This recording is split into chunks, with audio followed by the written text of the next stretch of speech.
మీద ఏదో ఒక సమస్య నాకు పరిష్కారం కాలేదు కనుక నా బాధలు, నా కష్టాలు, ఈ ఆర్థిక ఇబ్బందులు, కుటుంబంలో ఎన్నో శోధనలు, బాధలు, పిల్లలు పెంచుకోలేకపోతున్నాను, లేదా భార్యతో పోరు పడలేకపోతున్నాను, ఎందుకు ఈ బ్రతుకు, చచ్చిపోతే బాగుండు, చనిపోతే మరి ఏ చిక్కు లేదు అనుకుంటుందండి సమాజం.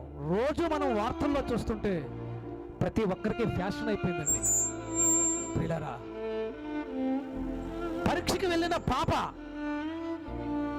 పరీక్ష బాగా రాయలేదని ఫ్యాన్ గురిపెట్టుకొని చచ్చిపోయింది ఒక అమ్మాయి. సరే, పరీక్ష సరిగ్గా రాయలేకపోయావు, బాగా చదివితే రాసి ఉండేదని కదా, సరే బాగా రాయలేదు, తరువాత అయినా మరలా పరీక్ష ఫీజు కట్టుకొని బాగా చదివి రాయొచ్చుగా. ఆ మాత్రం దానికి ఫ్యాన్ గురిపెట్టుకొని చచ్చిపోతే నీ తల్లిదండ్రులు ఏమైపోతారు?